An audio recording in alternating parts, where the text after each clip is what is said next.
السلام علیکم ویورز، کیا حال ہے آپ کے؟ میں ناز آپ کے ساتھ ہوں۔ آج میں آپ کے ساتھ شیئر کروں گی کہ حضرت ابوبکر صدیق کو حضور صلی اللہ علیہ وآلہ وسلم نے جب وحی کے بارے میں بتایا تو وہ مردوں میں پہلے مرد ہیں جنہوں نے اسلام قبول کیا۔ یہ حضور صلی اللہ علیہ وآلہ وسلم کے دوست تھے۔ ابوبکر صدیق نے آپ کی نبوت کی تصدیق تو فوری طور پر کر دی۔ حضرت ابوبکر صدیق کا نام نبی کریم صلی اللہ علیہ وآلہ وسلم نے عبداللہ رکھا، اس لیے کہ اس سے پہلے ان کا نام عبدالکعبہ تھا۔ اس لحاظ سے ابوبکر صدیق وہ پہلے آدمی ہیں جن کا نام نبی کریم صلی اللہ علیہ وآلہ وسلم نے تبدیل کیا۔ ابوبکر یوں بھی بہت خوبصورت تھے، اس مناسبت سے حضور صلی اللہ علیہ وآلہ وسلم نے ان کا لقب عتیق رکھا ہوا تھا۔ عتیق کا مطلب ہے خوبصورت، اس کا مطلب ہے ایک آزاد آدمی۔ اور یہ لقب دینے کی ایک بڑی وجہ یہ بھی بیان کی جاتی ہے کہ ان کی طرف دیکھ کر حضور صلی اللہ علیہ وآلہ وسلم فرمایا کرتے تھے یہ جہنم کی آگ سے آزاد ہیں۔ غرض اسلام میں یہ پہلا لقب ہے جو کسی کو ملا۔ قریش میں حضرت ابوبکر صدیق کا مرتبہ بہت بلند تھا، آپ بہت خوش اخلاق تھے۔ قریش کے سرداروں میں سے آپ بہت زیادہ شریف، سخی اور دولت مند تھے، روپیہ پیسہ بہت فراغی سے خرچ کیا کرتے تھے۔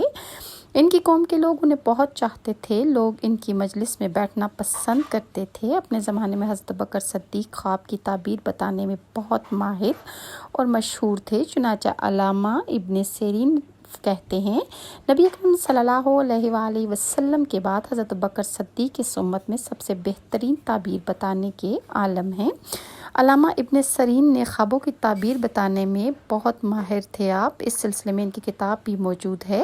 کتاب میں خوابوں کی تعبیر کے حیرت انگیز واقعات موجود ہیں اور ان کی بتائی ہوئی تعبیریں بالکل درست ثابت ہوتی رہیں۔ مطلب یہ کہ اس میدان کے ماہر اس بارے میں حضرت ابوبکر صدیق کو نبی کریم صلی اللہ علیہ وآلہ وسلم کے بعد سب سے بہتر تعبیر بتانے والے بتاتے ہیں۔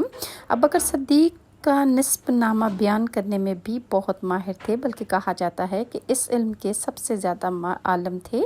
حضرت جبیر بن مطعم بھی اس علم کے ماہر تھے۔ وہ فرماتے ہیں کہ میں نے نسب ناموں کا فن اور علم اور خاص طور پر قریش کے نسب ناموں کا علم حضرت ابوبکر صدیق سے ہی حاصل کیا ہے، اس لیے کہ وہ قریش کے نسب ناموں کے بہت بڑے عالم تھے۔ قریش کے لوگوں کو کوئی مشکل پیش آتی تو حضرت ابوبکر صدیق سے رابطہ کرتے۔ ابوبکر صدیق کے بارے میں نبی کریم صلی اللہ علیہ وآلہ وسلم فرمایا کرتے تھے میں نے جسے بھی اسلام کی دعوت دی اس نے کچھ نہ کچھ سوچ بچار اور کسی قدر وقفے کے بعد اسلام قبول کیا، اور سوائے ابو بکر کے کہ جسے میں نے اسلام کی دعوت دی اس نے کچھ بھی نہ سوچا اور بغیر ہچکچاہٹ کے فوراً مسلمان ہو گئے۔ ابو بکر صدیق سب سے پہلے رائے دینے والے تھے۔ میرے پاس جبرائیل علیہ السلام آئے اور انہوں نے کہا کہ اللہ تعالیٰ آپ کو حکم دیتا ہے کہ اپنے معاملات میں ابوبکر صدیق سے مشورہ کریں۔ نبی کریم صلی اللہ علیہ وآلہ وسلم کے لیے ابوبکر صدیق کا درجہ وزیر کے درجے جیسا تھا، آپ ہر معاملے میں ان سے مشورہ لیا کرتے تھے۔